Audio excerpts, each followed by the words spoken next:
तो चलिए फिर स्टार्ट करते हैं हम लोग next chapter that is amine. और ये है इस चैप्टर का फर्स्ट पार्ट जिसमें हम लोग डिस्कस करेंगे अमाइंस के IUPAC नोमेनक्लेचर के previous year question and physical properties जैसे boiling point and solubility of amines इनके क्वेश्चन।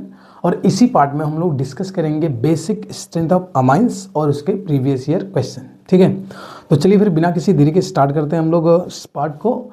जैसे फर्स्ट पार्ट हमने लिया है नोमेनक्लेचर ऑफ अमाइंस। ठीक है, अब नोमेनक्लेचर ऑफ अमाइंस में देखें तो जो जो क्वेश्चन उस PDF में आए हुए उस क्वेश्चन नंबर के साथ साथ क्वेश्चन को भी शॉर्ट वे में मेंशन कर दिया गया है, तो मुझे कोई ज़रूरत नहीं है यहाँ पर फिर से स्क्रीनशॉट लगाने की। ठीक है, तो फर्स्ट क्वेश्चन देखा जाए तो वो फर्स्ट का B है। क्वेश्चन कह रहा है कि N मिथाइल इथेनामाइन का स्ट्रक्चर ड्रॉ करना है। ठीक है, बाकी आपको क्वेश्चन में कोई डाउट हो तो PDF आप देख सकते हैं आराम से। N मिथाइल इथेनामाइन का स्ट्रक्चर अगर ड्रॉ करें तो मेन चेन में मुझे इथेन से दिखाई दे रहा है कि 2 कार्बन है, मेन चेन में 2 कार्बन है। अमाइन का मतलब NH2 लगाना चाहिए मुझे, मगर ध्यान रखना है कि N पे मिथाइल भी लगा है तो N पे 1 कार्बन वाला मिथाइल भी लगा देंगे। बाकी N के आसपास टोटल 3 डंडे होने चाहिए और C यानी कार्बन के आसपास 4 डंडे होने चाहिए। तो इसके 1 डंडे कम पड़ रहे हैं ना, हाँ 1 डंडे कम पड़ रहे हैं, तो यहाँ पे लगा दूंगा NH, बाकी यहाँ पे पता ही है H लग जाएगा। तो फाइनल जो स्ट्रक्चर मुझे मिलेगा वो मिलेगा CH3 CH2 NH CH3। ठीक है, तो ये हो जाएगा अपने का फर्स्ट B का आंसर। ठीक है, और नेक्स्ट क्वेश्चन देखा जाए तो इसमें नेक्स्ट क्वेश्चन में देखा जाए तो ये आपकी बेंजीन दिखाई दे रही है, बेंजीन से क्लोरो लगा है, 2 नाइट्रो लगे हुए हैं। अब काउंटिंग देखा जाए तो फर्स्ट प्रायोरिटी Cl की है, तो Cl से होनी चाहिए 1 2 3 4। तो एक तो इसका नाम हो सकता था 1 chloro 2 4 dinitro benzene, 1 chloro 2 4 dinitro benzene, because ये MCQ है और MCQ में आप देखेंगे इसके आंसर में तो ऐसा कोई एज इट इज ऑप्शन दिखाई नहीं देगा, तो हम बेस्ट ऑप्शन की तरफ जाएंगे। तो बेस्ट ऑप्शन देखा जाए तो क्योंकि क्लोरीन की प्रायोरिटी इन दोनों से ज़्यादा है। क्यों ज़्यादा है सर?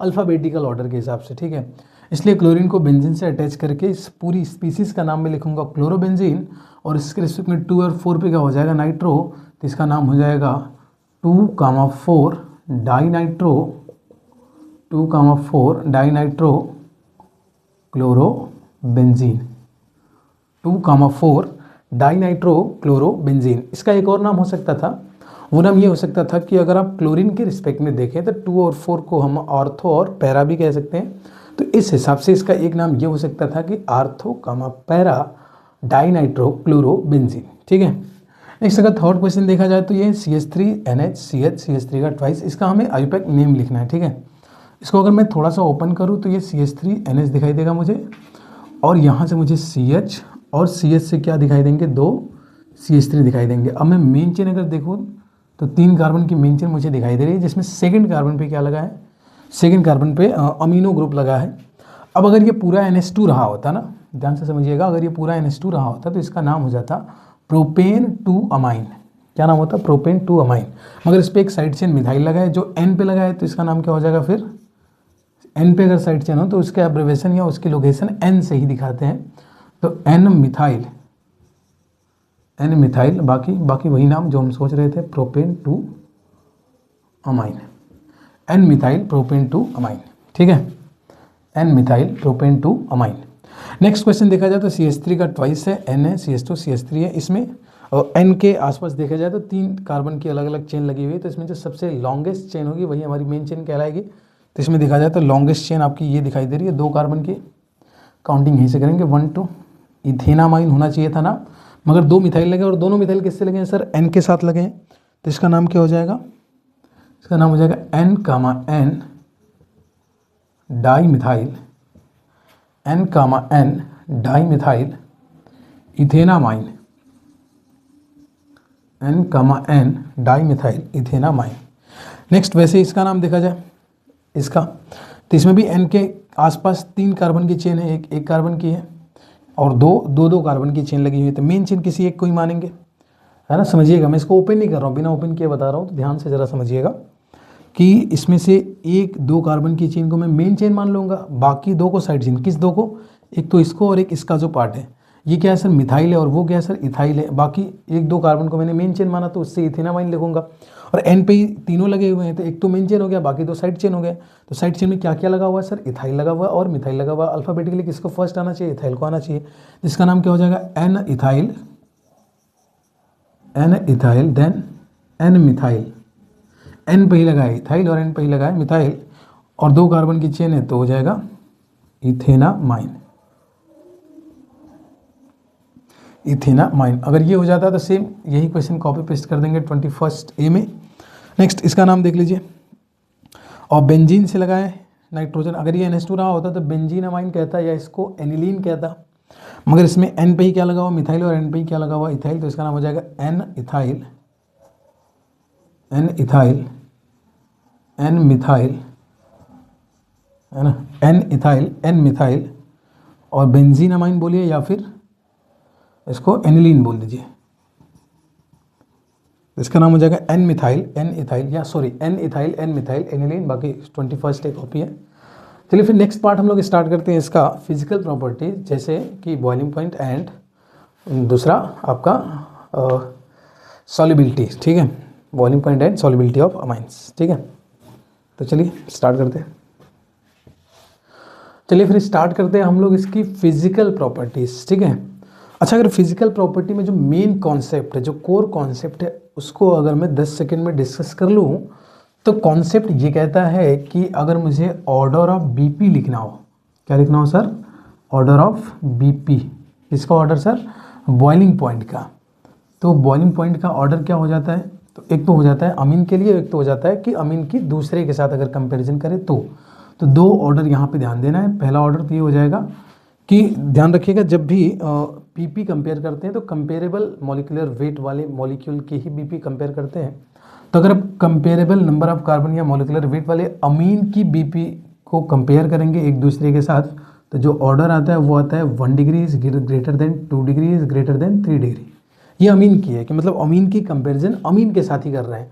तो प्राइमरी अमीन की बीपी सेकेंडरी से ज़्यादा होगी और सेकेंडरी की टर्शियरी से ज़्यादा होगी। रीजन सर बहुत सिंपल है, रीजन है हाइड्रोजन बॉन्डिंग। रीजन क्या है सर, हाइड्रोजन बॉन्डिंग। जो प्राइमरी अमीन होते हैं वो इफेक्टिव हाइड्रोजन बॉन्डिंग करते हैं बिकॉज ऑफ 2 हाइड्रोजन।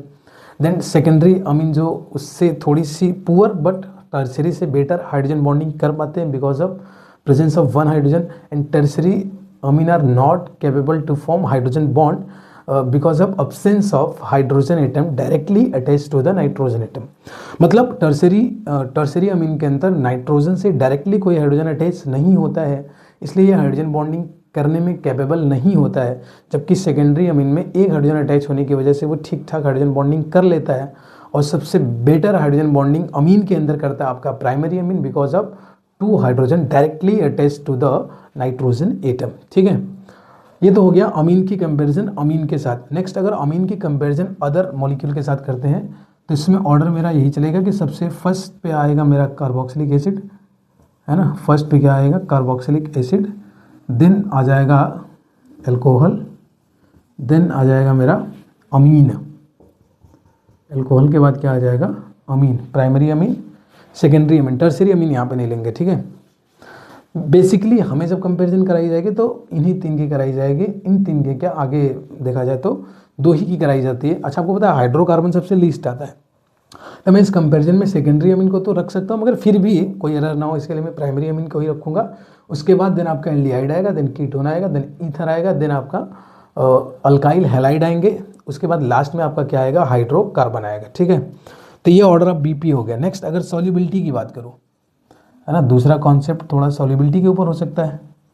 तो अगर सॉल्युबिलिटी की बात की जाएगी तो आपको पता है नंबर ऑफ कार्बन अगर कम रहेंगे तो सॉल्युबिलिटी अच्छी रहेगी, और ज़्यादा रहेंगे तो सॉल्युबिलिटी घटेगी। मगर अगर सेम नंबर ऑफ कार्बन के 2 डिफरेंट अमाइन की कंपेरिजन की जाए, मतलब आइसोमर्स हो, सेम नंबर ऑफ कार्बन हो और अमाइंस हो, मगर डिग्री अलग अलग हो ना, एक प्राइमरी अमीन हो, एक सेकेंडरी हो, एक टर्शियरी हो, ऐसी सिचुएशन अगर होती है तो उस केस में जो सबसे बेटर सॉल्युबिलिटी होगी वो होगी प्राइमरी अमीन की, देन सेकेंडरी की, देन टर्शियरी की। रीजन सर फिर से क्या बोलेंगे sir, hydrogen bonding. Hydrogen bonding क्यों, क्योंकि प्राइमरी अमीन अच्छी हाइड्रोजन बॉन्डिंग करेंगे, इसलिए प्राइमरी अमीन के डिसॉल्व होने की प्रोबेबिलिटी या सॉल्युबिलिटी ज़्यादा रहेगी, जबकि सेकेंडरी अमीन की प्राइमरी से कम रहेगी। और टर्शियरी अमीन क्योंकि हाइड्रोजन बॉन्डिंग नहीं करते तो हाईली हाइड्रोफोबिक इन नेचर होते हैं, ठीक है। तो ये सॉल्युबिलिटी का भी सेम ऑर्डर है और बीपी का भी सेम ऑर्डर है। तो ये मेरा कोर कॉन्सेप्ट हो गया। और इस पर जो प्रीवियस ईयर क्वेश्चन आए हुए उसको हमने यहाँ लिख दिया है इस PDF के अंदर, जो जो क्वेश्चन इस पर लिखे गए हैं। बाकी देखते हैं बिना किसी टाइम पास के, ठीक है, हटा दें इसको। चलिए, फर्स्ट का सी का फर्स्ट क्वेश्चन कह रहा है 1 degree amines have higher boiling point than 3 degree amines. मुझे नहीं लगता है कि इसका आंसर मुझे लिखना चाहिए because of better hydrogen bonding ना। 1 डिग्री अमाइंस के पास 2 हाइड्रोजन होते हैं, तो अच्छा उसको वर्ड्स में कैसे लिखेंगे? तो कीवर्ड अगर आप मुझसे पूछेंगे तो मैं कहूँगा आपके कीवर्ड में हाइड्रोजन बॉन्डिंग होनी चाहिए। तो एक तो सबसे सिंपल कीवर्ड ये लिख सकते हैं, क्योंकि मुझे ये तो दिखाने नहीं कि बेटर है क्या है। क्यों? क्योंकि सर इधर 1 डिग्री अमाइन है जो हाइड्रोजन बॉन्डिंग कर लेगा और इधर 3 डिग्री अमाइन है जो हाइड्रोजन बॉन्डिंग नहीं कर लेगा, नहीं कर पाएगा ना। तो मैं क्या लिखूंगा सर? मैं लिखूंगा सर 1 डिग्री अमाइन के अंदर हाइड्रोजन बॉन्डिंग पॉसिबल है। 1 degree amine sir capable to form hydrogen bond. 1 degree that is primary amines are capable to form hydrogen bond because there is 2 hydrogen atom directly attached to nitrogen atom, whereas tertiary amine that is 3 degree amines are not capable to form hydrogen bond because of there is not any hydrogen directly attached to the nitrogen atom। ठीक है, तो ये आपके answer हो जाएंगे। ठीक है, कि ये हाइड्रोजन बॉन्ड बना लेगा और ये हाइड्रोजन बॉन्ड नहीं बना पाएगा। इसमें डायरेक्टली नाइट्रोजन से अटैच हाइड्रोजन है, जबकि इसमें डायरेक्टली नाइट्रोजन से अटैच कोई हाइड्रोजन नहीं है। ठीक है, तो इस तरीके से फर्स्ट हमारा हो जाता है, और फर्स्ट हो जाता है तो आप देखोगे ये भी हो जाएगा 31, क्योंकि सेम है। आप चेक करिएगा PDF में सेम क्वेश्चन रहेंगे। ठीक है, नेक्स्ट कह रहा है arrange in the increasing order of BP. देखो क्वेश्चन कुछ अपने हिसाब से था, मैंने उसको थोड़ा सा मॉडिफाई किया है, तो क्वेश्चन को आप पढ़िएगा, आप ओवरऑल पाएंगे कि यही कहना चाह रहा है question. Arrange in the increasing order of BP. ठीक है, इंक्रीजिंग ऑर्डर ऑफ बीपी में अरेंज करना है, मतलब सबसे पहले लीस्ट बीपी वाले को रखना है। तो एक तो चीज़ ध्यान से देखिए, ब्यूटेनामाइन है। ब्यूटेनामाइन का मतलब सर कितने कार्बन? 4 कार्बन। ठीक है, एन डाईमिथाइल, एन डाईमिथाइल मतलब 2 कार्बन यहाँ हो गए, और इथेनामाइन तो यहाँ पे कितने कार्बन हो गए सर? 4 कार्बन। अच्छा, यहाँ पे हो तो एन इथाइल और एन इथाइल इथेनामाइन, यहाँ पे कितने कार्बन? 4 कार्बन। तो ध्यान से देखोगे तो ये सब आइसोमर है। क्या है सर? आइसोमर है। ठीक है, तो ये भी 4 कार्बन, ये भी 4 कार्बन, ये भी 4 कार्बन। अब देखा जाए तो सबसे सिंपल मुझे ये दिखाई दे रहा है, मतलब ये आपका प्राइमरी अमीन हो गया, और इसमें एन आया और इसमें एक ही एन आया, तो ये आपका सेकेंडरी अमीन हो गया, और इसमें ये आपका हो गया टर्सरी अमीन। तो इंक्रीजिंग ऑर्डर देखा जाए तो सबसे पहले ये आना चाहिए सेकंड वाला, दैट इज बी। अच्छा, ये MCQ है ना, ऑप्शन ढूंढ लीजिए, मैं ऑप्शन भी बता भी दूंगा। सबसे पहले आएगा बी, देन उसके बाद ऑर्डर में लिख रहा हूँ यहाँ पे बी, देन उसके बाद सी, देन उसके बाद A. B is less than C is less than A option है। ठीक है, ये क्वेश्चन नंबर 9 है और MCQ है, तो मैं इसका देख लेता हूँ। B is less than C is less than A, इसका डी करेक्ट हो जाएगा ना। ये कौन सा ऑप्शन है सर? ये ऑप्शन नंबर डी है। ठीक है, नेक्स्ट क्वेश्चन नंबर 15 का बी अगर देखा जाए, इसको मैं हटा देता हूँ ताकि थोड़ा सफाई हो जाए और क्वेश्चन दिखे मुझे प्रॉपर। ठीक है, 15 का बी भी आपके यही फिजिकल प्रॉपर्टी से आया हुआ है। क्वेश्चन कह रहा है N ethyl ethanamine, N ethyl ethanamine 4 carbon है। अब boils at 329.3 kelvin, and butanamine, इसमें भी 4 कार्बन है, बॉयल सेट 350.8 केल्विन होना ही चाहिए था। ये account the following, that is reasonable question है। रीजन बताना आपको, मैंने पूरा नहीं लिखा, मैं पहले भी बोला हूँ क्वेश्चन को थोड़ा मॉडिफाई किया हूँ, PDF में देखोगे आपको क्लियर हो जाएगा। तो ये क्वेश्चन रीजन जानना चाह रहा है कि इसका जो बॉइलिंग पॉइंट है ये इतना है और इसका बॉइलिंग पॉइंट इतना है, ये डिफरेंस क्यों है, जबकि दोनों में ही 4 कार्बन है, दोनों में ही अमाइन है, दोनों आइसोमर है, दोनों के मॉलिक्यूलर फॉर्मूले सेम है। ठीक है, फिर भी ये डिफरेंस क्यों है? तो आई होप आप समझ रहे होंगे ऐसा डिफरेंस क्यों है। बिकॉज सर ये जो है ये आपका एन इथाइल है, इसका मतलब ये 2 डिग्री अमीन है, और ये सिंपल नाम लिखा गया, इसका मतलब ये 1 डिग्री अमीन है। बिकॉज 1 डिग्री अमीन में हाइड्रोजन बॉन्डिंग अच्छी होती है ना। 1 degree amines forms stronger hydrogen bond as compare to 2 degree that is secondary amine. Reason because there is 2 hydrogen are present which is directly attached to the nitrogen atom, whereas in case of secondary amine there is only one hydrogen attached there, one hydrogen that is directly attached to the nitrogen atom। ठीक है, तो sir better hydrogen bonding कहाँ होगी sir? Better hydrogen bonding यहाँ होगी, तो किसकी BP high होनी चाहिए? इसकी होनी चाहिए, है भी सेम है। रीजन वही है, बिकॉज ये अच्छी हाइड्रोजन बॉन्डिंग करेंगे, उतनी अच्छी हाइड्रोजन बॉन्डिंग नहीं करेंगे। जो क्लियर हो गया होगा। नेक्स्ट क्वेश्चन नंबर 22 देखा जाए तो कह रहा है डिक्रीजिंग ऑर्डर, अपना ये डी इसी का मतलब है decreasing order of BP. BP का डिक्रीजिंग ऑर्डर लिखना है तो सबसे हाई बीपी वाले को पहले लिखना है, तो ब्यूटेनॉल है, ब्यूटेनामाइन है, ब्यूटेन है, तो ऑर्डर तो यही लिखा गया, डिक्रीजिंग ऑर्डर यही है, सबसे ज़्यादा अल्कोहल का होगा, देन अमाइन का होगा, देन हाइड्रोकार्बन का होगा, दैट इज एल्कीन का होगा। ठीक है, तो ये हो गया, सिंपल है। नेक्स्ट क्वेश्चन नंबर 31 हो गया। 35 कह रहा है ethyl amine is soluble in water वेरेज aniline is not, aniline is not. देखो एनिलीन के अंदर ये भी प्राइमरी अमाइन है और इथाइल अमाइन ये भी क्या आपका प्राइमरी अमाइन है, फिर भी ये सॉल्युबल है, ये सॉल्युबल नहीं है, हाइड्रोजन बॉन्डिंग तो दोनों करेंगे। तो रीजन बड़ा सिंपल है सर, इथाइल अमाइन के अंदर सर कितने कार्बन है सर, इथाइल अमाइन में कितने कार्बन है सर, 2 कार्बन है, जबकि एनिलीन में कितने कार्बन है, एनिलीन में सर 6 कार्बन है। तो हाइड्रोफोबिक नेचर किसका ज़्यादा होगा सर, 6 कार्बन वाले का, क्योंकि जैसे जैसे कार्बन बढ़ता है, जैसे जैसे कार्बन बढ़ता है वैसे वैसे पोलैरिटी कम होती जाती है, वैसे वैसे सॉल्युबिलिटी कम होती जाती है, वैसे वैसे हाइड्रोफोबिक नेचर बढ़ता जाता है। तो रीजन, मेन रीजन यहाँ पे क्या है, presence of benzene ring, because benzene ring is highly hydrophobic in nature, benzene ring is highly hydrophobic in nature. इसलिए ऐसा होता है कि बेंजीन रिंग से अटैच्ड NH2 उतनी अच्छी हाइड्रोजन बॉन्डिंग नहीं कर पाता है कि वो बेंजीन रिंग को डिसॉल्व करवा दे। ठीक है, बाकी NH2 2 कार्बन तक डिसॉल्व करवाता है, चलो 3 कार्बन तक भी करवा देगा, मगर आपको पता है कि सबसे हाईली सॉल्युबल आपका अमोनिया होगा, अमोनिया मतलब जिसमें कोई कार्बन ना हो। उसके बाद आपका अमाइन होगा 1 कार्बन वाला, देन 2 कार्बन वाला, देन 3 कार्बन। मैं प्राइमरी अमाइन की बात कर रहा हूँ, सेकेंडरी तो ऑटोमेटिकली और कम हो जाएगा। प्राइमरी अमाइन में भी वो जनरल कॉन्सेप्ट तो चलेगा ही कि नंबर ऑफ कार्बन बढ़ने से जो कंपाउंड है उसका हाइड्रोफोबिक नेचर क्या होगा, बढ़ता जाएगा। ठीक है, तो इस तरीके से आपका जो एनिलीन है वो वाटर के अंदर सॉल्युबल नहीं होता है because of hydrophobic nature of benzene. ठीक है, तो इस तरीके से ये पार्ट 2 इसका खत्म हुआ, मतलब इस लेक्चर का पार्ट 2 मैंने वो फिजिकल प्रॉपर्टीज़ खत्म हुआ। अब इसमें एक और पार्ट डिस्कस करेंगे हम लोग, वह है आपका बेसिक स्ट्रेंथ ऑफ अमाइंस की। ठीक है, चलिए फिर स्टार्ट करते हैं। तो चलिए फिर स्टार्ट करते हैं हम लोग बेसिक स्ट्रेंथ ऑफ अमाइंस। ठीक है, और इसके कॉन्सेप्ट को बहुत ही ध्यान से समझिएगा। पहले कॉन्सेप्ट ही समझेंगे हम लोग, बाद में बाकी पूरे क्वेश्चन लिखेंगे। तो कॉन्सेप्ट को इसलिए ध्यान से समझना है क्योंकि कई बार ऐसा होता है कि हमें समझ तो आ जाता है मगर लिखना क्या है वो रह जाता है ना, समझ नहीं आता है कि लिखे क्या, आ तो रहा है मगर लिख नहीं पा रहे इसको। तो इसको मैं कहता हूँ कीवर्ड ना। तो इसमें मैं 2 चीज़ें आपको समझाऊंगा, एक तो कॉन्सेप्ट समझाऊंगा, बहुत डिटेल में नहीं जाऊँगा, मैं टू द पॉइंट रहूँगा ताकि आप जल्दी से कम शब्दों में सीख जाएँ।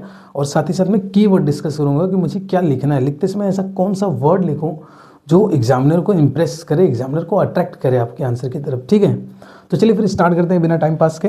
Basic strength of amines. ठीक है, क्योंकि बेसिक स्ट्रेंथ की कंपैरिजन में कर रहा हूँ तो मुझे ये जान लेना बहुत ज़रूरी है कि अमाइन बेस क्यों है ना। पहले ये तो जान ले कि बेस क्यों है, देन हम देखेंगे कौन स्ट्रॉन्ग बेस है और कौन वीक बेस है। ठीक है, तो अमाइन को अगर आप ध्यान से देखेंगे तो किसी भी अमाइन में, चाहे वो प्राइमरी अमाइन हो, सेकेंडरी हो या टर्शियरी अमाइन हो, तीनों ही अमाइन में आप देखेंगे ध्यान से किसी भी स्ट्रक्चर को तो नाइट्रोजन के आसपास आपको 3 बॉन्ड दिखाई देंगे और नाइट्रोजन के पास एक लोन पेयर ऑफ इलेक्ट्रॉन दिखाई देगा। ठीक है, अब क्योंकि नाइट्रोजन के पास एक लोन पेयर ऑफ इलेक्ट्रॉन है तो अगर ये लोन पेयर ऑफ इलेक्ट्रॉन कहीं फंसा हुआ नहीं है, कहीं कॉन्जुगेशन में इन्वॉल्व नहीं है, तो ये लोन पेयर ऑफ इलेक्ट्रॉन किसी प्रोटॉन को डोनेट किया जा सकता है। तो इस तरीके से 2 घटनाएं एक साथ घटी, एक तो नाइट्रोजन ने lone pair of electron donate किया तो ये हो गया lone pair of electron donor, और क्योंकि ये डोनेट करके इसने H+ के साथ एक बॉन्ड बनाया तो ये हो गया H+, that is proton acceptor. और दोनों ही कॉन्सेप्ट ये कहते हैं कि ये lone pair of electron donor हो चाहे प्रोटॉन एक्सेप्टर हो, दोनों ही केस में ये बन जाता है एक बेस। ठीक है, अब अगर ये H+ को lone pair of electron donate कर लेगा तो बॉन्ड बन जाएगा सर, इसने इलेक्ट्रॉन दिया है तो इस पर नेगेटिव आना चाहिए जो इसके पॉजिटिव को न्यूट्रलाइज कर देगा और यहाँ पर आ जाएगा पॉजिटिव चार्ज। अब नाइट्रोजन के आसपास कितने बॉन्ड दिखाई देंगे, तो नाइट्रोजन के आसपास अब 4 बॉन्ड दिखाई देंगे और नाइट्रोजन पे आ चुका होगा एक पॉजिटिव चार्ज। अब ये जो है इसको हम कहते हैं CA क्या है sir, conjugate acid of base, है ना। ये जो बेस है इसका कॉन्जुगेट एसिड है। अब अगर कॉन्जुगेट एसिड स्टेबल होगा तो ये बेस क्या कहा जाएगा सर, स्ट्रॉन्ग कहा जाएगा, क्योंकि lone pair of electron donor उसको कहते हैं जो इलेक्ट्रॉन देने के बाद सुकून से शांति से बैठे। ठीक है, क्योंकि अच्छा दानी वो है जो सिर्फ देना नहीं जानता, देने के बाद चुप रहना जानता है, स्टेबल रहना जानता है। ठीक है, तो अगर इसका कॉन्जुगेट एसिड, किसका कॉन्जुगेट एसिड सर, बेस का, किस बेस का, जो बेस हमें दिया रहेगा, तो जिसका कॉन्जुगेट एसिड स्टेबल होगा वो बेस कैसा हो जाएगा सर, स्ट्रॉन्ग हो जाएगा। फिर से, जिसका कॉन्जुगेट एसिड स्टेबल होगा वो बेस क्या हो जाएगा सर, स्ट्रॉन्ग हो जाएगा। क्या मुझे कीवर्ड मिला यहाँ पे? यस सर, बिल्कुल मिला। जैसे दो अमाइन है ए और बी, क्वेश्चन कह रहा है कि Y A is more basic than B, तुम इसे कीवर्ड क्या सोच रहा है? Because the conjugate acid of A is more stable than conjugate acid of B. अब क्यों मोर स्टेबल है, उसके लिए मुझे नेक्स्ट कॉन्सेप्ट की तरफ चलना पड़ेगा। समझ आ रही बात? अब ध्यान से देखना, इससे तो एच लग गया, बाकी के तीन क्या लगेंगे वो डिसाइड करेंगे कि ये इसका कॉन्जुगेट एसिड कितना स्टेबल होगा। सर कॉन्जुगेट एसिड को स्टेबल बनाना है तो ये पता करना पड़ेगा हमें ये कि ये अनस्टेबल क्यों है। तो सर ये अनस्टेबल इसलिए है क्योंकि नाइट्रोजन के ऊपर क्या आ गया, पॉजिटिव चार्ज। नाइट्रोजन एक हाई इलेक्ट्रॉन नेगेटिव एलिमेंट है, third most electron negative element of the periodic table. अब इलेक्ट्रोनेगेटिव एलिमेंट के ऊपर पॉजिटिव चार्ज का आ जाना बताता है कि ये किस हद तक अनस्टेबल है। ठीक है, इसका मतलब इसका पॉजिटिव चार्ज जितना ज़्यादा कम होगा, इसका पॉजिटिव चार्ज जितना ज़्यादा कम होगा, ये कॉन्जुगेट एसिड उतना ज़्यादा स्टेबल होगा। इसका मतलब है कि सर अगर मैं इससे ये जो खाली बॉन्ड है यहाँ पे EDG लगाते जाऊँ, क्या लगाते जाऊँ, EDG लगाते जाऊँ, तो क्या ये पॉजिटिव चार्ज स्टेबल हो जाएगा? सर बिल्कुल। EDG लगाने से इलेक्ट्रॉन डोनेट करेंगे, वो जब इलेक्ट्रॉन डोनेट करेंगे तो नाइट्रोजन की इलेक्ट्रॉन की डिफिशियंसी क्या हो जाएगी सर, कम हो जाएगी। ठीक है, तो जो EDG लगेंगे, इससे मैंने क्या सीखा, इससे मैंने ये सीखा कि जो EDG हैं वो क्या करेंगे, बेसिक स्ट्रेंथ को बढ़ाएंगे। अगर ये बढ़ाएंगे तो EWG क्या करेंगे सर, बेसिक स्ट्रेंथ को क्या करेंगे, घटाएंगे। कोर कॉन्सेप्ट समझ आया? ठीक है, नेक्स्ट अगर देखा जाए तो इसके अलावा कौन से फैक्टर है जो अफेक्ट कर सकते हैं, तो वो है जब लोन पेयर कॉन्जुगेशन में इन्वॉल्व हो जाए। जब नाइट्रोजन का लोन पेयर कॉन्जुगेशन में ना, एक डाउट जो आ सकता है, जेन्युइन डाउट आना चाहिए। अगर मैं कहूँ सर ये एनिलीन है, अगर NH2 है ना, 2 H लगे हुए हैं, अगर ये तीसरा लोन पेयर देखिए H के साथ बॉन्ड बनाता है, इस पर पॉजिटिव चार्ज आता है, तो ये पॉजिटिव चार्ज रिंग के साथ कॉन्जुगेशन में रहेगा। सर ये पॉजिटिव चार्ज स्टेबल है या अनस्टेबल? तो आप कहोगे सर स्टेबल है, सॉरी स्टेबल है। क्यों? कॉन्जुगेशन में है ना, जो भी चार्ज कॉन्जुगेशन का पार्ट हो जाता है वो स्टेबल माना जाता है। मगर अब आप कॉन्सेप्ट देखा जाए तो ये स्टेबल है, और अगर ये स्टेबल है तो इसका बेस क्या रहा होगा सर, स्ट्रॉन्ग रहा होगा। मगर वो बेस स्ट्रॉन्ग नहीं माना जाता है, वीक माना जाता है। क्यों माना जाता है? मैं डाउट क्या कहना चाह रहा हूँ ये आप समझ पा रहे हैं क्या? ये एनिलीन का कॉन्जुगेट एसिड है, दिखने में स्टेबल लग रहा है, दिखने में क्या है, स्टेबल, मगर फिर भी इसका जो बेस था उसे हम स्ट्रॉन्ग बेस नहीं मानते। क्यों नहीं मानते सर? वो इसलिए नहीं मानते क्योंकि ये सिचुएशन तो तब क्रिएट होगी जब इसका लोन पेयर इधर H+ को मिलेगा, मगर इसका पॉजिटिव चार्ज, जब ये लोन पेयर इसको मिलेगा तभी तो इसका पॉजिटिव चार्ज यहाँ आएगा, और इसका पॉजिटिव चार्ज बेंजीन रिंग के साथ कॉन्जुगेशन में हो उससे पहले ये लोन पेयर ही किस में है, कॉन्जुगेशन में। इसका मतलब क्योंकि नाइट्रोजन का लोन पेयर ऑलरेडी इन्वॉल्व होता है कॉन्जुगेशन में, इसलिए वो डोनेट ही नहीं किया जाता है किसी प्रोटॉन या किसी भी इलेक्ट्रॉन डेफिशिएंट एलिमेंट को। तो ध्यान रखिएगा कि अगर ये जो देने का प्रोसेस चल रहा है ये ईजिली बिना किसी दिक्कत के हो ही तब पाएगा जब ये लोन पेयर पहले से किसी कॉन्जुगेशन का पार्ट नहीं हो। ठीक है, तो लोन पेयर कॉन्जुगेशन का पार्ट नहीं होना चाहिए। अगर लोन पेयर कॉन्जुगेशन का पार्ट हो जाएगा तो वो प्रोटॉन को डोनेट नहीं हो पाएगा, इस तरीके से मॉलिक्यूल प्रोटॉन को एक्सेप्ट नहीं कर पाएगा, और इस तरीके से वो मॉलिक्यूल क्या हो जाएगा, एक वीक बेस हो जाएगा। ठीक है, इतनी बात समझ आई। अब ये तो हो गई जनरल बात। अब मुझे जो ध्यान में रखनी है वो क्या, ध्यान में इसको हटा रहा हूँ ना, मुझे जो ध्यान में रखनी है वो ये ध्यान में रखना है कि जनरली मुझे बेसिक स्ट्रेंथ को 2 फेजेस के अंदर कंपेयर करना है। फर्स्ट है गैसियस फेज एंड सेकंड है आपका एक्वस फेज। अब एक्वस फेज और गैसियस फेज में डिफरेंस क्या है? गैसियस फेज में ना 2 फैक्टर चलते हैं। एक तो फैक्टर चलता है गैसियस फेज में एक ही फैक्टर चलता है, वो चलता है +I इफेक्ट। क्या चलता है सर? +I effect. क्योंकि गैसियस फेज में अगर लोन पेयर किसी कॉन्जुगेशन का पार्ट नहीं है तो जनरली वो किसी प्रोटॉन को डोनेट कर दिया जाता है। अब जो नाइट्रोजन से पहले से अटैच्ड ग्रुप हैं वो जितना ज़्यादा +I डालते हैं उतना ज़्यादा बेस क्या होता जाता है, स्ट्रॉन्ग होता जाता है, क्योंकि जितना ज़्यादा +I डालेंगे उतना ज़्यादा आपका कॉन्जुगेट एसिड स्टेबल होता जाएगा। आप समझ तो पा रहे हैं मैं क्या कहना चाह रहा हूँ? इस नाइट्रोजन पे जो प्लस चार्ज आ गया था H से बॉन्ड बनाने के बाद, अगर ये C +I डालेंगे मतलब EDG होंगे, तो ये कॉन्जुगेट एसिड क्या होता जाएगा सर, स्टेबल होता जाएगा। तो इस तरीके से बेस हमारा क्या होता जाएगा सर, बेस हमारा स्ट्रॉन्ग होता जाएगा, ठीक है। तो प्लस आई इफेक्ट जितना ज़्यादा होगा बेस उतना ज़्यादा स्ट्रॉन्ग होगा। अब गैसियस फेज में यही एक फैक्टर चलता है, क्योंकि लिक्विड है नहीं, वाटर है नहीं, तो डिजॉल्व होने का कोई चांस है नहीं। एक्वस फेज में एक और इफेक्ट आता है प्लस आई के अलावा। इसमें दो इफेक्ट होते हैं, एक तो प्लस आई होता है, दूसरा होता है सॉल्वेशन। दूसरा क्या होता है, सॉल्वेशन।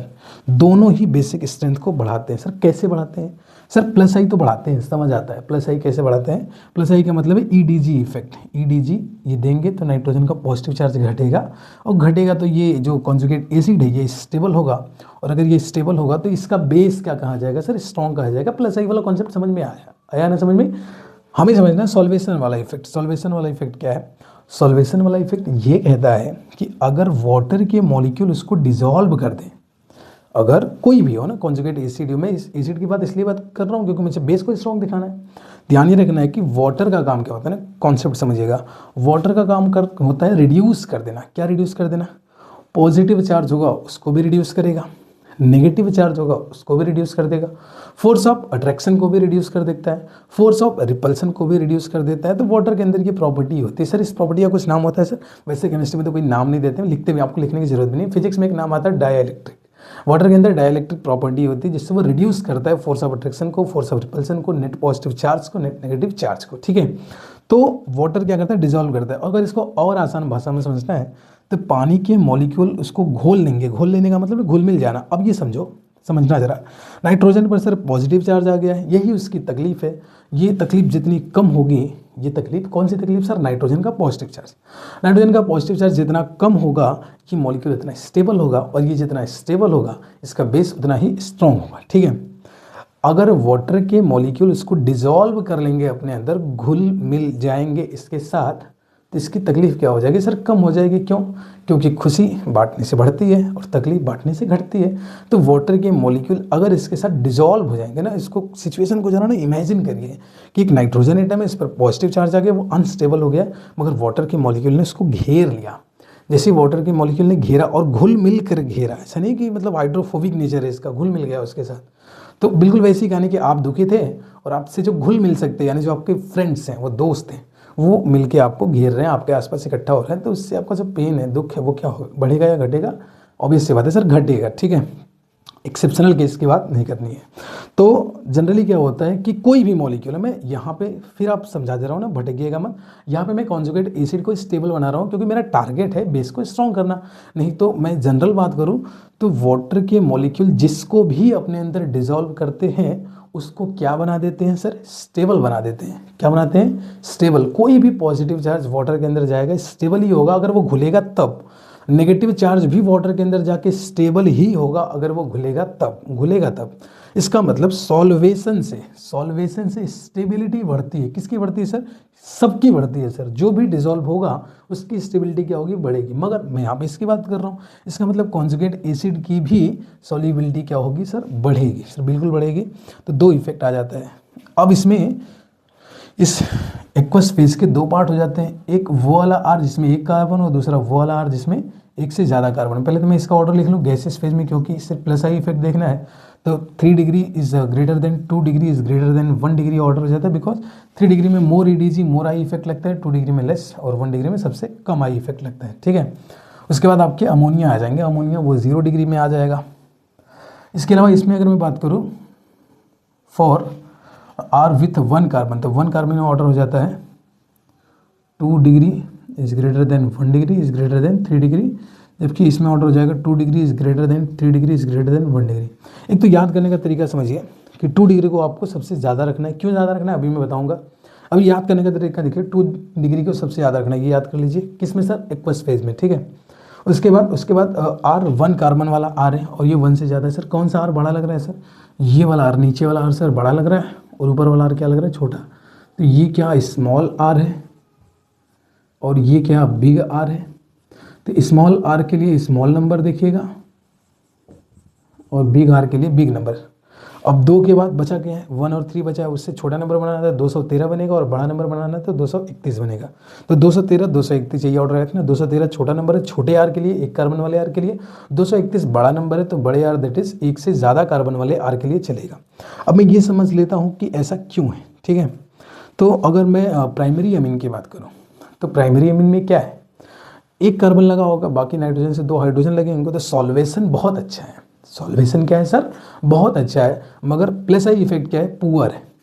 तो यहाँ पे लिख लूँ सर इसको, अगर मैं 1 डिग्री की बात करूँ, ऊपर में लिख रहा हूँ सॉल्वेशन और इधर लिख रहा हूँ प्लस आई। सॉल्वेशन क्या है सर, वेरी गुड, बहुत अच्छा है, मगर प्लस आई क्या है सर, पुअर है। 2 डिग्री की बात करूँ तो सॉल्वेशन क्या है सर, गुड है। सॉल्वेशन क्या है सर, गुड है। और प्लस आई क्या है सर, प्लस आई भी गुड है। वैसे 3 डिग्री की बात करें तो सॉल्वेशन क्या है, वेरी पुअर। सॉल्वेशन बहुत पुअर है। 3 डिग्री आप पीछे डिस्कस किया था हमने, डिजॉल्व नहीं होते हैं, जबकि ये क्या है, ये वेरी गुड है। इस हिसाब से जो 2 डिग्री होता है उसमें इनफ सॉल्वेशन और इनफ प्लस आई, यही वर्ड यूज़ करना है। इनफ प्लस आई और इनफ सॉल्वेशन की वजह से सबसे ज़्यादा बेसिक स्ट्रेंथ किसकी हो जाती है सर, 2 डिग्री अमाइंस के, है ना, समझ रहे हैं ना। इनफ सॉल्वेशन है और इनफ प्लस आई इफेक्ट है, इसलिए सबसे ज़्यादा किसका हो जाता है सर, 2 डिग्री का हो जाता है, दोनों में ही, ठीक है। बाकी अगर मैं छोटे कार्बन के लिए बात करूँ, जिसमें कार्बन का साइज छोटा हो, एक मतलब कार्बन का साइज नहीं, आर का साइज, कार्बन एक ही है, आर का साइज छोटा होगा, तो वहाँ पर सॉल्वेशन वाला जो इफेक्ट होगा वो डोमिनेटिंग होगा। यहाँ पे मैं इधर लिख लूँ, सॉल्वेशन वाला डोमिनेटिंग होगा किससे, प्लस आई इफेक्ट से, जबकि इसमें प्लस आई डोमिनेटिंग हो जाता है किससे, सॉल्वेशन से। रीजन क्या है सर, आर का साइज अगर बड़ा हो जाता है, समझना, आर का साइज अगर बड़ा हो जाता है, मैंने पीछे भी डिस्कस किया है, अगर नंबर ऑफ कार्बन ज़्यादा हो जाएंगे तो हाइड्रोफोबिक नेचर बढ़ने की वजह से सॉल्वेशन इफेक्ट क्या पड़ जाता है, फीका पड़ जाता है।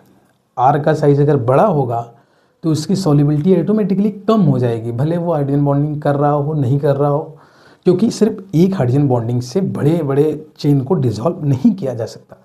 तो अगर आर का साइज बढ़ेगा तो कौन सा इफेक्ट फीका पड़ जाएगा सर, सॉल्वेशन वाला इफेक्ट फीका पड़ जाएगा, क्यों, सॉल्युबिलिटी कम हो जाएगी। और कौन सा इफेक्ट बढ़ जाएगा, तो आर का साइज बड़ा होने से प्लस आई वाला इफेक्ट क्या हो जाता है, बढ़ जाता है।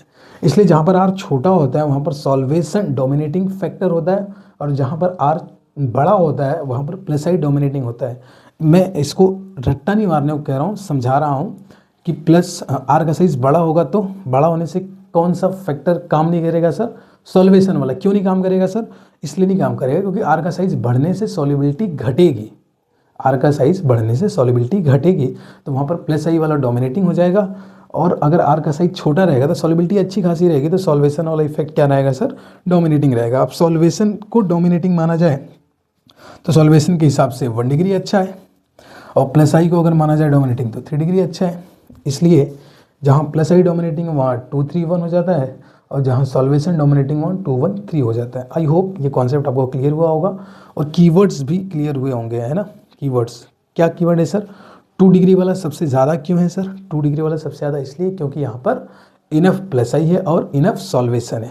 सर बड़े आर के केस में 2 3 1 ऑर्डर क्यों, क्योंकि 2 डिग्री वाला आप समझ गए सबसे ज़्यादा क्यों है। बड़े आर के केस में सॉल्वेशन वाला इफेक्ट डोमिनेटिंग नहीं होता है because of less solubility of amines, ठीक है। जबकि 1 डिग्री एक कार्बन वाले आर के केस में सॉल्वेशन डोमिनेटिंग होता है because of good solubility of amine, ठीक है। बाकी गैसेस फेज में आपको बताइए एक ही इफेक्ट ही है, प्लस आई इफेक्ट, और एक ही प्लस आई इफेक्ट से देखना है तो 3 degree is greater than 2 degree is greater than 1 degree. देख लीजिए प्लस आई इफेक्ट देखेंगे तो सबसे ज़्यादा आ रहा है 3 डिग्री का, फिर 2 डिग्री का, फिर 1 डिग्री का, ठीक है। तो ये था हमारा कॉन्सेप्ट। इस पर कुछ क्वेश्चन करते हैं और बचे हुए क्वेश्चन फिर इसके बाद लिखेंगे और उसको करेंगे, ठीक है। तो आइए इसको हटा देते हैं। आई होप आपने कॉन्सेप्ट को समझा होगा। अब स्टार्ट करते हैं। क्वेश्चन नंबर फर्स्ट की सी का सेकंड अगर देखा जाए तो कह रहा है p K b of aniline is more than that of methyl amine. P K b aniline का ज़्यादा है। अच्छा, जिसका पी के बी ज़्यादा होगा उसका बेसिक स्ट्रेंथ कम होगा। तो मुझे अप्रोच क्या दिखाई दे रही है, मुझे ये दिखाना है कि एनिलीन की बेसिक स्ट्रेंथ कम है, क्योंकि पी के बी ज़्यादा है तो बेसिक स्ट्रेंथ क्या है, कम है। किससे कम है सर, मिथाइल अमीन से। इसका मतलब मिथाइल अमीन की बेसिक स्ट्रेंथ ज़्यादा होगी एनिलीन से।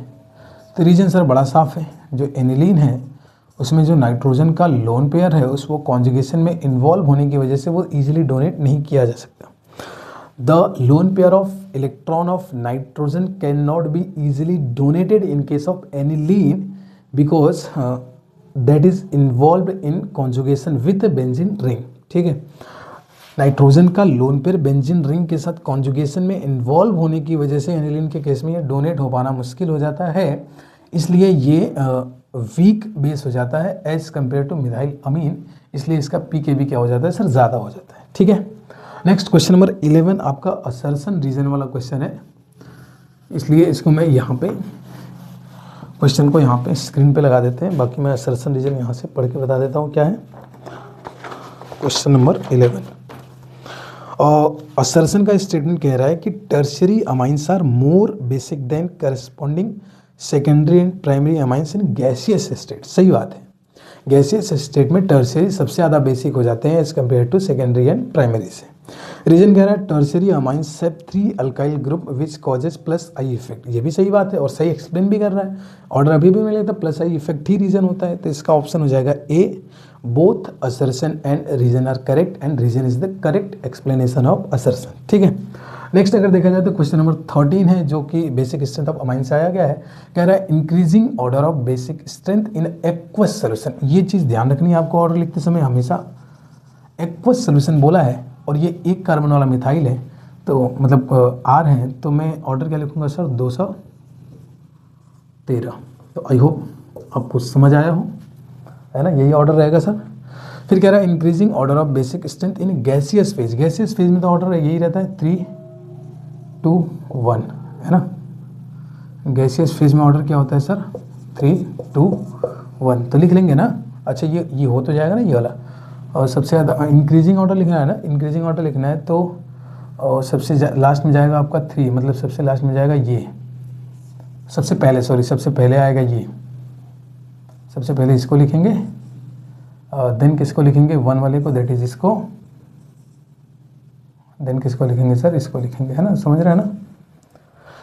वैसे इसमें देखो तो इसमें सबसे इंक्रीजिंग ऑर्डर लिखना है तो 3, 2, 1 के हिसाब से सबसे पहले ये आएगा, फिर ये आएगा, फिर ये आएगा। ठीक है, कर लीजिएगा आराम से, हो जाएगा ना। सबसे पहले ये आएगा 1 डिग्री, फिर 2 डिग्री, फिर 3 डिग्री, सबसे आगे 3 डिग्री है। नेक्स्ट कह रहा है कि CH3 का twice NH is more basic than CH3 का thrice N in aqueous solution. तो रीजन मैंने बता दिया, कीवर्ड क्या लिखना है, ये मोर बेसिक क्यों है, because of enough plus I and solvation. इसमें प्लस आई इफेक्ट और सॉल्वेशन इफेक्ट दोनों इनफ है, जबकि इसमें प्लस आई इफेक्ट तो अच्छा है मगर सॉल्वेशन पुअर है, बहुत ही पुअर है। ठीक है, आगे बढ़ा जाए। किसके सॉल्वेशन लिखेंगे तो किसका लिखेंगे, कॉन्जुगेट एसिड का लिखेंगे ना। यहाँ चाहो तो अगर आप कंफ्यूज हो तो आप ऐसे लिखिएगा, because of enough plus I effect and solvation, because of enough plus I effect and solvation CH3 twice NH2 plus conjugate acid बना दीजिएगा, is more stable then CH3 thrice NH plus. ठीक है, NH एक H plus add करके conjugate acid बना दीजिएगा। अगर वो नहीं बनाना चाहते तो ऐसे भी लिख सकते हैं कि because of enough plus I and solvation conjugate acid of ये is more stable than that of conjugate acid of ये in which there is enough plus I but very poor solvation. ठीक है, ठीक है। नेक्स्ट आगे के कुछ question को देखते हैं हम, इसको हटाते हैं। तो आइए फिर कुछ बचे हुए क्वेश्चन को देख लेते हैं, जिसमें हमारा फर्स्ट है क्वेश्चन नंबर 30 का बी। इसमें कह रहा है कि अरेंज करना हमको इंक्रीजिंग ऑर्डर ऑफ पीकेबी में। इंक्रीजिंग ऑर्डर ऑफ पीकेबी का मतलब होता है decreasing order of basic strength. तो decreasing order of basic strength का मतलब है सबसे मोर बेसिक को सबसे पहले रखना है और सबसे कम को सबसे बाद में रखना है। तो इसमें ये देखिए, इसमें किसी भी तरीके का कॉन्जुगेशन नहीं दिखाई दे रहा है क्योंकि बेंजीन नहीं है, बाकी यहाँ भी कॉन्जुगेशन और यहाँ भी कॉन्जुगेशन है। तो सबसे फर्स्ट आपका ये हो जाएगा। सेकंड आप देखिए, सेकंड इन दोनों में से कौन स्ट्रॉन्ग है, तो इसमें बेंजीन है, कॉन्जुगेशन है जो इसकी बेसिक स्ट्रेंथ को खराब कर रहा है। इसमें बेंजीन के अलावा एक CH3 है दैट इज EDG है जो इसकी बेसिक स्ट्रेंथ को बढ़ा रहा है। इसमें सिर्फ घटाने वाला है, इसमें बढ़ाने वाला भी है। तो सेकंड नंबर पे ये आ जाएगा और थर्ड नंबर पे फिर ये आ जाएगा ना। फिर से समझ लीजिए, देखो इंक्रीजिंग ऑर्डर ऑफ पीकेबी का मतलब है decreasing order of basic strength लिखना है। तो decreasing order of basic strength का मतलब था कि सबसे पहले सबसे मोस्ट बेसिक को लिखना है। मोस्ट बेसिक वो है जिसमें नाइट्रोजन का लोन पेयर कॉन्जुगेशन में इन्वॉल्व नहीं है। यहाँ भी बेंजीन है, यहाँ भी बेंजीन है, तो कॉन्जुगेशन में इन्वॉल्व है। यहाँ कोई कॉन्जुगेशन नहीं है, तो सबसे मोस्ट बेसिक ये हो जाएगा। अब इन दोनों में देखो बेंजीन यहाँ भी है, बेंजीन यहाँ भी है, सेम इफेक्ट डाल रही है जो बेसिक स्ट्रेंथ को घटा रही है। मगर इसमें इसके अलावा ये है जो बेसिक स्ट्रेंथ को बढ़ाने का भी काम कर रहा है, इसलिए सेकंड पे ये आ जाएगा, देन थर्ड पे ये चला जाएगा। नेक्स्ट कह रहा है pKb of aniline is lower than meta nitro aniline. इसका एनिलीन का पीकेबी लोअर होता है, मतलब एनिलीन अच्छा बेस होता है किसके कंपेरेटिवली, पैरा नाइट्रो एनिलीन के केस में। तो क्या कॉमन है सर, एनिलीन कॉमन है सर, यहाँ भी है यहाँ भी है, तो इससे कंपेरिजन नहीं करेंगे। एक्स्ट्रा क्या है, एक्स्ट्रा यहाँ कुछ नहीं है, यहाँ मेटा नाइट्रो, नाइट्रो क्या होता है सर, EWG होता है, और EWG बेसिक स्ट्रेंथ को क्या करते हैं सर, बेसिक स्ट्रेंथ को घटाते हैं। तुम कह देंगे because there is nitro that is NO2 that is EWG which reduces the basic strength of aniline by minus I effect, या माइनस मीटा पे लगाया तो आई ही लगाएगा, मीटा पे लगाया तो आई ही लगाएगा। तो बहुत सिंपल है, EWG आपका है नाइट्रो, वो एनिलीन की बेसिक स्ट्रेंथ को और घटा देगा, इसलिए ये खराब बेस हो जाएगा, जिससे इसका जो है पीकेबी ज़्यादा हो जाएगा, तो इसका कम हो जाएगा। ठीक है, तो कीवर्ड क्या लिखेंगे सर, कीवर्ड यही रहेगा because aniline is more basic than meta nitro aniline as there is a EWG group in meta nitro aniline. ठीक है, फिर नेक्स्ट क्वेश्चन देख लेते हैं। 47 का बी है, जिसमें कह रहा है increasing order of basic strength लिखना है। एनिलीन है, पैरा नाइट्रो एनिलीन है और टॉल्विडीन है। सर क्या कॉमन है इसमें, तो एनिलीन कॉमन है, इधर भी एनिलीन है, और पैरा टॉल्विडीन का मतलब होता है कि पैरा पे लगा है CH3 और इसके अलावा ये है एनिलीन, यही होता है ना। पैरा टॉल्विडीन इसको कहते हैं ना, समझिए, पैरा टॉल्विडीन इसको कहेंगे, एनिलीन के रिस्पेक्ट में पैरा पे लग जाए CH3।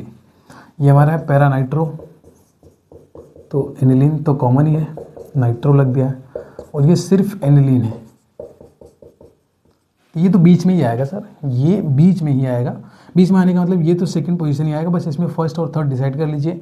फर्स्ट और थर्ड कैसे डिसाइड होगा, सबसे खराब बेस को सबसे पहले देखना है, तो ये EWG की वजह से खराब बेस हो जाएगा, तो ये चला जाएगा फर्स्ट पे, और ये आ जाएगा थर्ड पे सबसे अच्छा, क्योंकि EDG है, बाकी ये तो मिडिल क्लास है। तो ये सेकंड आ गया, पैरा नाइट्रो चला गया थर्ड पे नहीं फर्स्ट पे, और ये आ गया थर्ड पे, मतलब मोस्ट बेसिक आपका ये हो गया और लीस्ट बेसिक ये हो गया, बाकी ये बीच में हो गया। इसमें एनिलीन है सर, एनिलीन है, बाकी हटा देते हैं। इसके अलावा अमोनिया है सर, और इसके अलावा है इथेनामाइन। इथेनामाइन का मतलब C2H5NH2। क्या कॉमन है सर, NH2 कॉमन है, ऐसे देखो NH2 कॉमन है सर। बेंजीन रिंग क्या कर रहा था, बेसिक स्ट्रेंथ को सर घटा रहा था। H क्या कर रहा है सर, कोई इफेक्ट नहीं डाल रहा है, और ये क्या कर रहा है सर, बेसिक स्ट्रेंथ को बढ़ा रहा है। तो सर बीच में जाने वाला कौन है, बीच में जाएगा अमोनिया सेकंड पे। इसके बाद फर्स्ट नंबर पे कौन आएगा, जो सबसे खराब बेस होगा, सबसे खराब बेस ये है सर, फर्स्ट पे ये आ जाएगा, थर्ड पे आ जाएगा। ये मतलब ये ऑर्डर में ही लिखा गया, यही ऑर्डर हो जाएगा। ठीक है, सबसे अच्छा बेस कौन है sir, ethanamine, because there is plus I effect. और सबसे खराब बेस कौन है sir, aniline, because there is conjugation of lone pair with benzene. ठीक है, बाकी मीडियम कौन है सर, अमोनियम, क्योंकि कोई खास इफेक्ट नहीं है, कोई कॉन्जुगेशन नहीं है, कोई प्लस आई नहीं है, ना कोई बढ़ाने वाला ना कोई घटाने वाला, बीच में रहेगा। नेक्स्ट कह रहा है 48 का भी, aniline is less basic than cyclohexyl amine. समझ गए होंगे एनिलीन साइक्लोहेक्साइल अमीन से क्यों लेस बेसिक है, बिकॉज एनिलीन के केस में नाइट्रोजन का लोन पेयर बेंजीन रिंग के साथ कॉन्जुगेशन में इन्वॉल्व है, जबकि साइक्लोहेक्साइल अमाइन के केस में ऐसा कोई कॉन्जुगेशन नहीं है। साइक्लोहेक्सेन एक बहुत अच्छा बेस मान सकते हैं, बिकॉज साइक्लोहेक्सेन एक बड़ा सा साइक्लिक ग्रुप है जो एक प्लस आई इफेक्ट का काम करेगा ना। कार्बन की चेन हो या कार्बन की साइकिल हो, वो हमेशा प्लस आई इफेक्ट यानी EDG का ही काम करती है, जब तक कि कॉन्जुगेशन इन्वॉल्व ना हो। ठीक है, तो ये थे हमारे बेसिक स्ट्रेंथ ऑफ अमाइंस के क्वेश्चन। इसके बाद हम लोग नेक्स्ट पार्ट में इसके कुछ कन्वर्जन रिएक्शन और कुछ प्रोडक्ट मिसिंग रिएक्शन और कुछ अदर क्वेश्चन करेंगे, और इस तरीके से अमीन चैप्टर को भी हम यहीं पे क्या कर देंगे, ख़त्म कर देंगे। ठीक है, थैंक यू सो मच।